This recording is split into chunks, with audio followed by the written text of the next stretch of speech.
confirmed that Julian Lopetegui will be their new coach. Just a reminder, this is a man who is currently in charge of the Spanish national team. He will take charge of Real Madrid after the World Cup. This is a man who hasn't got too much domestic experience. He was manager of Porto back in 2014 for a couple of seasons before he took the Spain job. Before that, he very much worked with the youth team in Spain. He would manage Real Madrid Castilla back in 2008-2009. That's their reserve team, if you like. He played for Madrid off and on, not renewing that much in 88 to 91.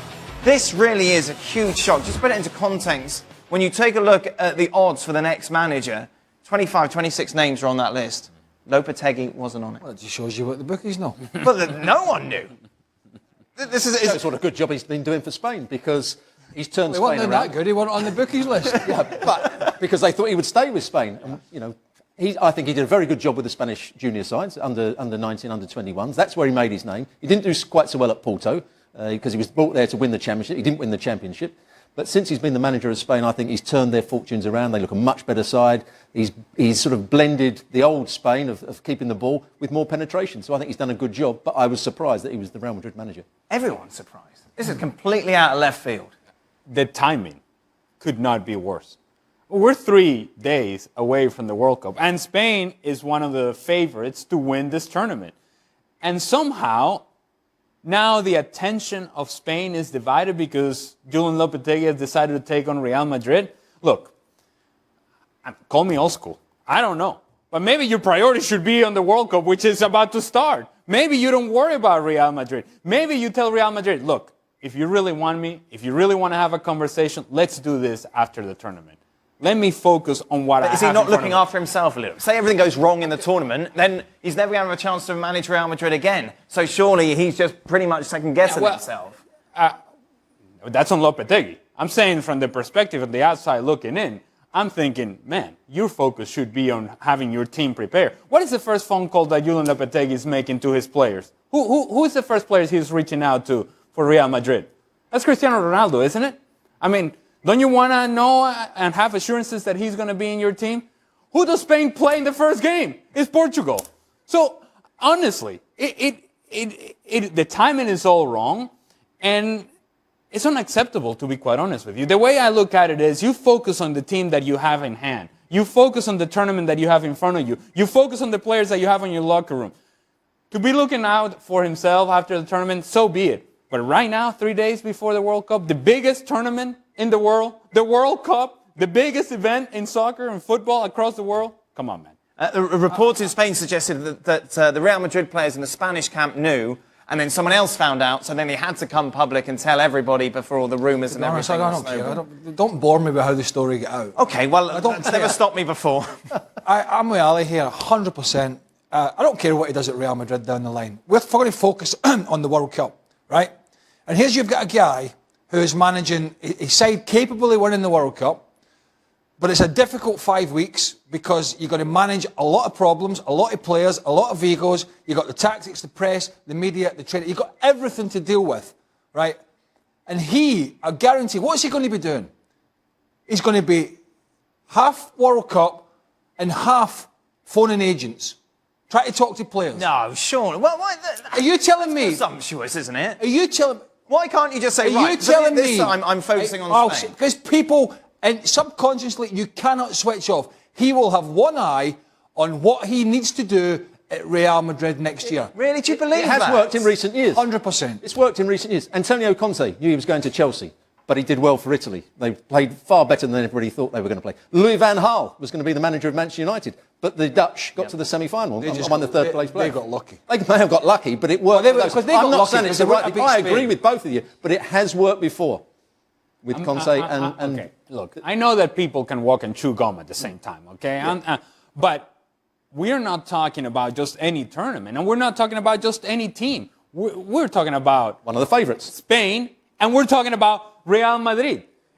How you are able to juggle that, It's something that I don't think he should have put himself through, but more importantly, he should not be putting his players through, because you know what the conversation is going to be in Spain and the Spanish media? You know what every press conference, every question is going to be about? And the players have now got an excuse as well. If they don't perform well, the manager wasn't focused. And There's the issue. The press, the manager wasn't focused. That's if we start losing games. So that's the big problem. He has exposed himself as well, because now you open a door that you didn't need to open. If Real Madrid was really interested in you, what is wrong with saying, hey, buddy, let's talk after the tournament? Because it might all go wrong at the World Cup. Well, he's got Okay, no confidence. hold on a second. If that's the way that you're approaching the tournament, then it might all go wrong. That's it. This is your one chance to manage Real Madrid. They come knocking. Well, He's coaching the Spanish national team. It doesn't get any bigger than that. Tell you what, if he thinks he can't manage... It obviously does. If he thinks he's going to... No, for him. If the Spain job was so important, why would he turn down and rip up his contract that's got him in charge till 2020?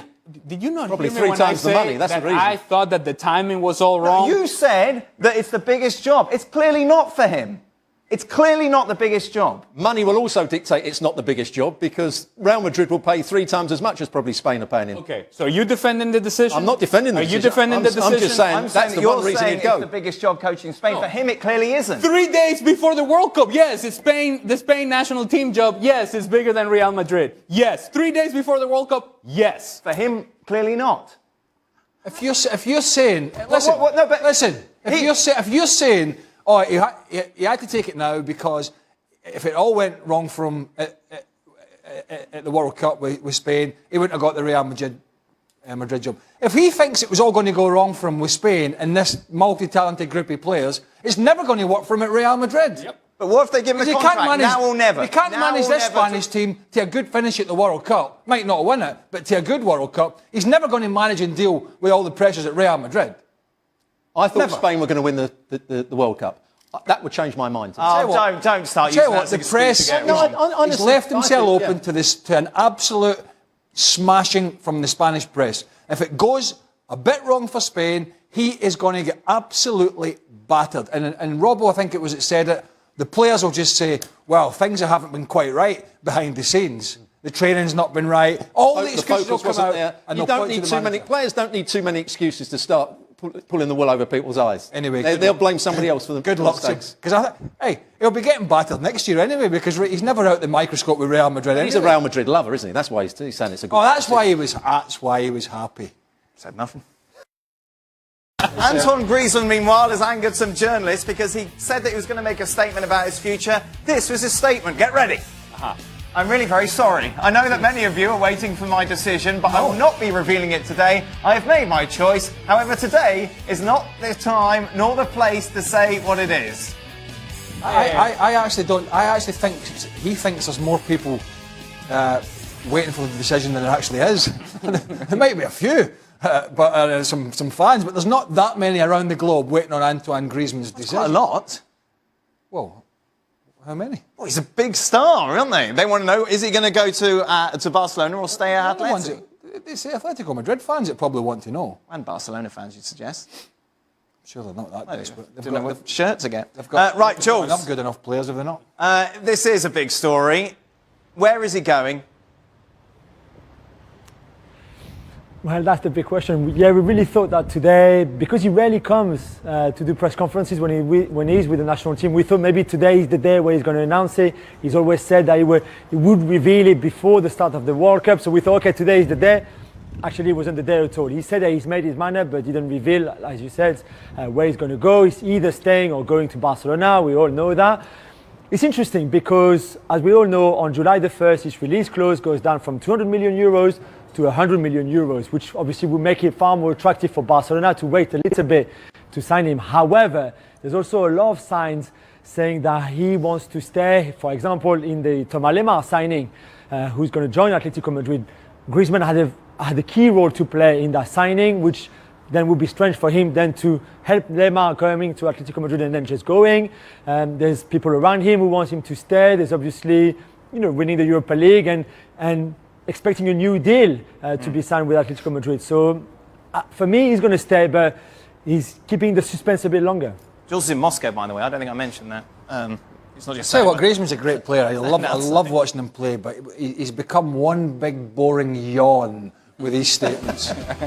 Honestly. One On the big, show, he'd fit in well. one big yawn. Robbo, what's he going to do? What would you do if you were him? I think I would stay. I think if he gets the big enough contract, because he's still You talking turn about down money. Barcelona? I think I would at the moment. I think Where are you going to win your trophies? probably Barcelona, but I think he's settled at Atletico Madrid. He's got a good understanding now with Diego Costa. He's talking about Lamar coming. Sometimes you're better off staying at the club where you're loved and you know exactly what your role is in the side. Easy street. than going, yeah, sometimes people would call it easy street. Sometimes it's best for people to stay, and I think he'd be. Where's your he'd do the right ambition? thing. I think he's still ambitious. You still want to make your team the best team. He wants to make Atletico Madrid champions, La Liga champions. He wants to make them a big side in Europe. They're in the Champions League because they won the Europa League. So I think that, of course, he could go to Barcelona. Comfort but I zones. think he would actually do okay staying at Atletico Madrid. I mean, you get one chance in your career a lot of times to go to some. It's like managing Real Madrid, one chance. This is the. Shut up. It's one time in his career that probably 4 or 5, maybe half a dozen of Europe's biggest clubs could all take this guy. Probably the only time. So you would go? 100%. Take the chance now, you won't get it again. I just think that Antoine Griezmann and Atletico Madrid have achieved what they were going to achieve together. That's it. I think they've reached the ceiling. It's not going to get much higher. It was a great run, and so now it's time to find something new, find something different, set different challenges for yourself, and set different objectives. This was the opportunity for Antoine Griezmann. From what we hear is, maybe being comfortable in Madrid is what he thinks is best for him, maybe best for his family. Who knows? The truth of the matter is that the opportunity is there and he doesn't want to take it. What are French fans making of this? Because it is kind of distracting, isn't it, with the World Cup just around the corner, Jules? Yeah, it is a bit. And also, the question is, why, if he was staying, why not saying it? He could have said it 2 weeks ago. He could have said it after the Europa League final. He could have said, listen, I'm happy here. My family is happy. I'm staying. I like the coach. I like the fans. I like him. Instead, he's not saying anything that can make you believe, well, okay, because he's going then. But then there's also signs, as we said, that he wants to stay. I agree a bit with the boys in terms of the lack of ambition. Although Barcelona's project, the way they presented it to him, is like, you're going to play wide. He doesn't really want to play wide. So I can see the cons as well of joining Barcelona. It's an interesting one. I just want, like Craig said, I want an end to it. I want to know. I wanted him to say, okay, I'm staying, I'm going. But I think we've done enough about it now. He can't remember them, but you can go and check them out. Burley's World Cup Predictor over on the website. And speaking of Predictor, it is time for Alejandro Moreno to step up to the plate and tell us exactly how he thinks the teams will get on in the World Cup. Let's start off with the group stages, as always. Take you through it. You've got Russia going through over Egypt, Spain, Portugal, no real surprise there. France, Denmark, Argentina, Croatia. Let's take it through to the other groups. You've got Mexico not making it through, Ali.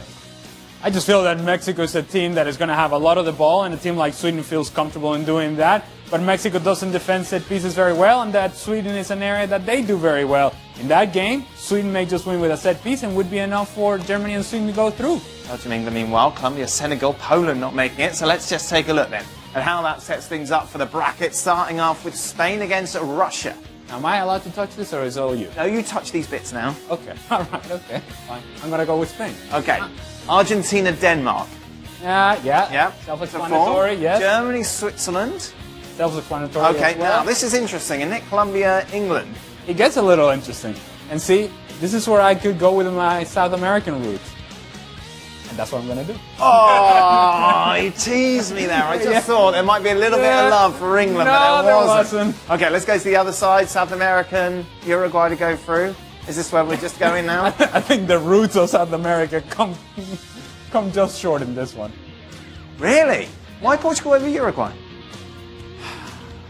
Cristiano Ronaldo will have a big game, and it'll be enough to get past Uruguay. Uruguay is a difficult team to play against, but I don't think they're as good as they have been in the past. I don't think you'd say that. France, Croatia. That's France, I think. Is that France? France, yes. I think I may have said it. We'll go with France. Brazil, Sweden. Belgium, Senegal. That's going to be a good game. It's going to be a good game, but not good enough for Senegal. Really? Belgium to go over. through. Okay, let's take it through to the quarterfinals then. Portugal, France. And that's game set. Don't press that yet. You got to press that. Sorry. My bad. Game set match for Portugal and Cristiano Ronaldo. See you guys later. And Belgium, hey, yeah, well, you are a dark horse, not anymore. See ya. Take care. Dark horse is gone. Brazil, France. Okay, let's take it to the other side. Spain, Argentina. That hurts. This is a tough one. I don't even remember what I did here, but Spain, baby. Spain? Yeah. Germany, Colombia, I imagine a little easier. Yes, indeed. There you go. Yes. That South American laugh didn't last very long. No, that's it. France and Brazil. It's Brazil. It's still Brazil. Spain, Germany. And it's still Spain. Look, I'm not picking upsets here. I'm going with the higher ranked teams. And when it comes to it, Neymar, Brazil, too much for Lopetegui and Spain. Brazil then to win at the World Cup, according to Ali. What do you think? Well, you can go over to the website, fill out the match predictor for your chance to win a share of $40,000. We've talked at length, really, about Brazil, but not too much about the defending champions. It just seems to be a given because they're Germany and because they've won it before and because they're organised and they've got a good squad that they will go far in this tournament. They go quite a way, but I don't think they're going to go to the very end. I don't think this is the Germany of 4 years ago. I think he's made a strange decision, the manager, in leaving Leroy Sané out. He was one of the best players in the Premier League and putting Julian Brandt in the squad. Timo Werner as a striker is an okay striker. He's going to lead the line. I don't think he's an outstanding player. So there's lots of things that I think are wrong with Germany. Hummels has had a poor season for Bayern Munich. He looks as though he's slow to turn. He's not very good on his recovery runs. They're a good side, but they're not the side they were 4 years ago, and I think they've got a slight... I think one of the things we talked about it was the Leroy Sané issue. As good as he's been, was Jogi Löw had more than hinted at the fact that it was the fact it might be a problem if he doesn't play, and I think that was more the issue than his actual football. Well, let's bring Raf Honigstein into the show from Moscow. Raf, just explain why this photo is causing such problems in Germany. Causing problems because İlkay Gündoğan and Mesut Özil met with the Turkish president, and İlkay Gündoğan handed him a signed shirt that said "My President," which, if you're representing the Germany team, is not a great look, really. Slightly mixed message there. They were then sent to speak to the German president, the real one, to almost make up for their mistake, but he's since come out, Mr. Steinberger, and said he doesn't feel as if they really have seen where they went wrong, why it was wrong to meet somebody who's under huge criticism for human rights violations in Turkey, and some German journalists, in prison until recently. And it's because it hasn't really been addressed that this kind of lingers. And I think one or two people perhaps have always had the view that those are not really fully proper Germans, if you will, used it to show their disapproval, and we saw those boos in the stadium, and we see this kind of slight uneasy situation continue to pervade and throw a bit of shadow onto the preparations for Germany. Robbo, just looking at how you think England are going to start out this tournament, this is the team you think Southgate should go with or will go with? I think this is the team he will go with. He's definitely going to play with a back three. Walker will be the right-sided centre-half, who's normally a right-back. Stone's the middle. Maguire, because they can all come out with the ball from the back. Trippier hasn't got a great deal of pace, but he's a good crosser of the ball down the right-hand side. Rose, I think, is a good athlete and do well down the left-hand side. But it does mean you have to play with two holding midfield players. Dyer will probably be more of the holding. Henderson can get forward. Ali in behind Sterling and Kane. I think that's the side he will go with. Why is Walker playing at centre-back when he's right? Because Trippier is very good going forward, and I always believe if you're playing with three at the back, you're right. One of your centre-halves should be a former full-back or is comfortable going out into full-back areas. If you've got centre-halves who aren't comfortable going into wide areas and covering the wing-back, you might have problems in 1v1 situations. Walker is as quick as anybody doing that. And England did that in 1996. I know it's a long time ago when they played with three at the back. Neville played as the right-sided centre-half and Stuart Pearce played as the left-sided centre-half. So I think it sometimes worked, and I think that's the best side that he could probably pick. Do you agree? Yeah, more or less. I don't think he's got a lot of other options, to be honest. The worry I would have from an English perspective is the midfield and the back line in particular, particularly the back three. They're all decent enough players individually, but I was just saying to Robbo, all three of them want to come out with the ball. Maguire comes out with Leicester all the time. Stones takes chances, and all Walker will want to do is get forward, because he hasn't really got that discipline. So there's no, what I would call, natural centre-half there. that's going to sit and I think organise. So I think that could be a big issue. I think what they're also doing, that's why Dyer's playing. So when one of those comes out, I'm not saying it's the right, but when one of those comes out, Dyer, as the holding midfield player, will drop back in because he has played centre-half for Spurs quite on a number of occasions this season. I can tell you. Robbo loves his wing. Yeah. Oh, wing. Wing-backs. The wing-back bingo. We got that down.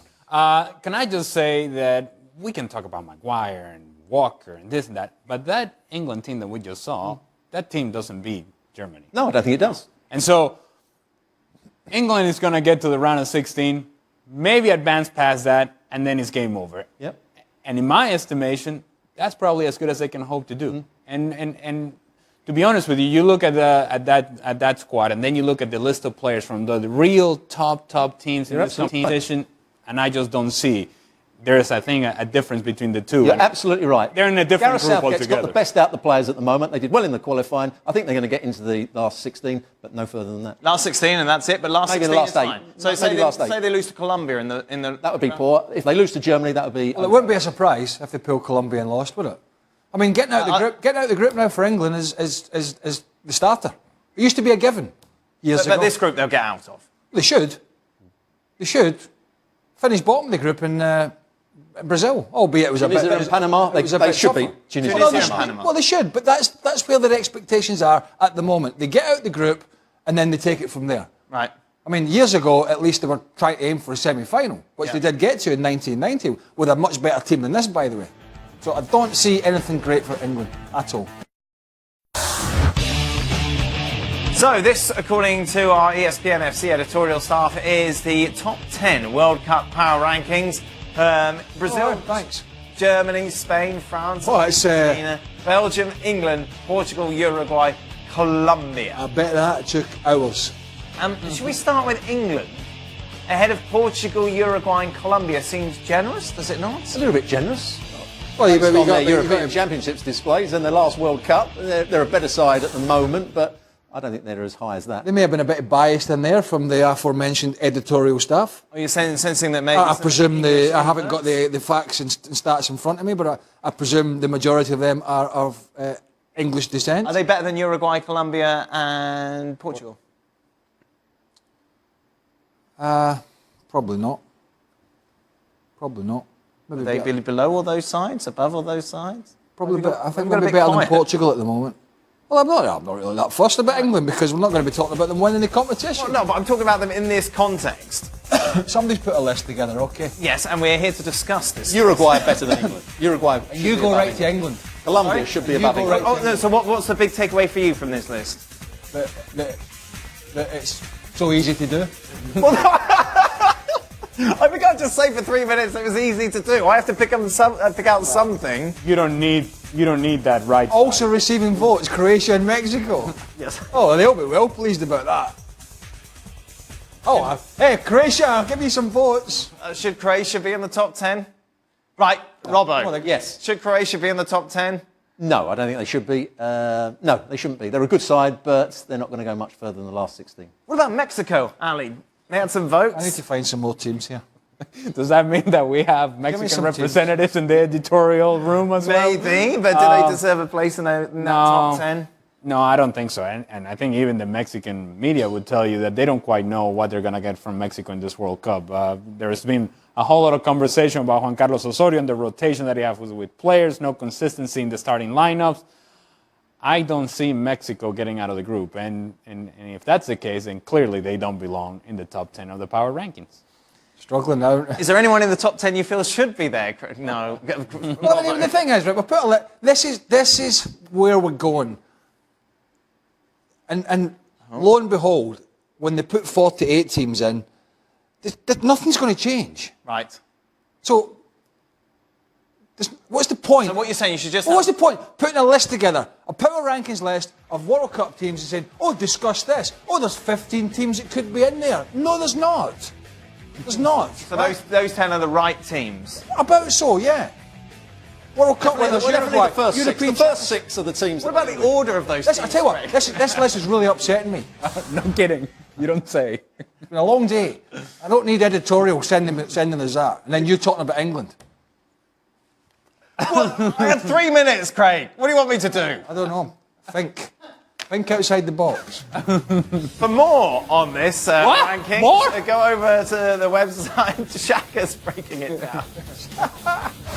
Oh boy. Welcome to Extra Time. We've been in the studio for a very long time today, Yep.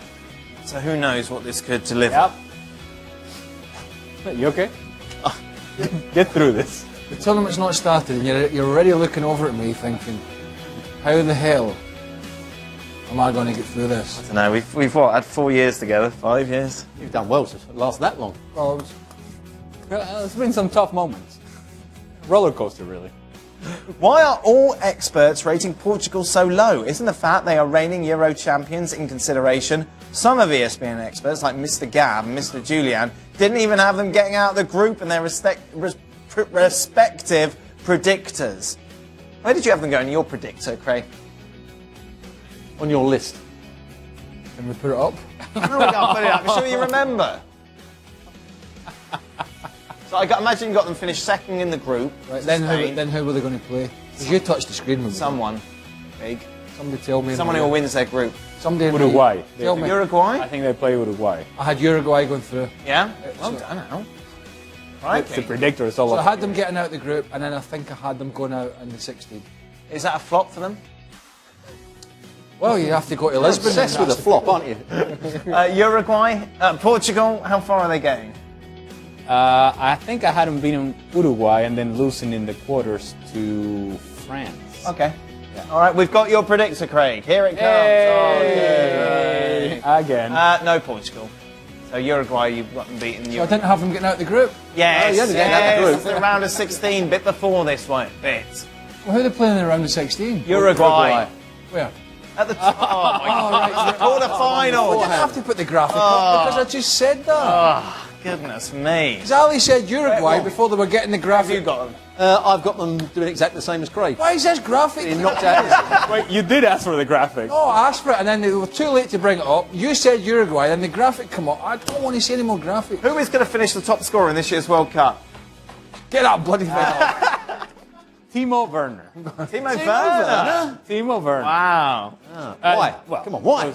Because Germany's going to get a lot of opportunities in the group stage, and usually you get somebody who gets a big game, maybe scores a hat trick in the group stage, and then gets a couple more goals, and that's about it. It's 6 goals that get you the golden boot. So there you go, Timo Werner. Timo Werner. I'm going to go for the obvious Lionel Messi. I think That's the obvious. He's not the favourite. I think he'll have a wonderful World Cup. He'll go and score most of Argentina's goals. He will be the outstanding player in the tournament. If Argentina do well enough, which I think they would do well enough by getting into the last 4, maybe. What are you laughing at? I think I said Neymar. Right. Don't worry about what you said before. No one's going to hold you to it. No, but I'm actually not worried. Well, then why do you keep bringing it up? I'm just trying to get it right. Why? If you're not worried, then why worry I'm about trying to get it right. Why? I'm not worried. I'm just trying to get it right. Why are you worried about I it? like to be right. Surely you are worried You about it. can 'cause you change keep your mind bringing it over the last 2 weeks. When do you come back? About 15 days time. up. Craig, what is your favourite golf course you've ever played on? And have you ever had a hole-in-one? Yeah, I've had 2. Pitch and putt, that wasn't it? 2 holes in one. Did you see the pride there? I've had 2. I don't know why you had to wipe your nose when you said that. Because my nose was running. That's a typical London thing. I know you spent a bit of time in London. When you say something good, you have a little sniff after you say it. What's this going on? No, I'm having a sniff. Yeah. I'm actually having a sniff because my nose is running. I've got a little bit of a fever.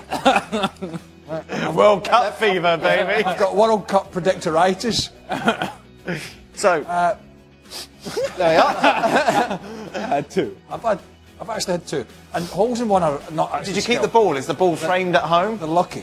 When you get a hole in one, it's quite lucky. More than anything Yeah. else. So I've had a Did you couple. keep is the ball One of them I framed? got in Portugal. Right. And I was on a lads' golf trip, and it was the last day. Oh, that must and be expensive. I had, let's just say, I wasn't in the best of condition. Whilst playing? No, after the night before. Okay. And so I was a bit rough. Right. And so I just got on the tee at the par 3 and hit any old club. That's the way it works. Just that easy. And it went in. You know, Yeah, that's, no club. that's when I get 2. Not 1, but 2. Well, I've actually had 3. Oh, my crikey. Do your nose thing again now. I've actually had 3. Can I tell you what? One of them was a provisional. So I put my first one in Yeah, the that drink. doesn't count. And then I Doesn't count. hold it for a That par. doesn't count. No, I know it didn't count, and that's why I So never... why'd you bring it up? Because I never bought the lads a drink. Why'd you well, bring they it said up? it was. Well, they're wrong. Technically, it's a hole in one. No, it's not. Anyway, It's a 3. best course I've ever played? Got to be a Scottish one, isn't it? Bunbury. Yeah. Anyone who can help Craig with turn 3. Very difficult course. And if there's any tickets available, I would. Wow.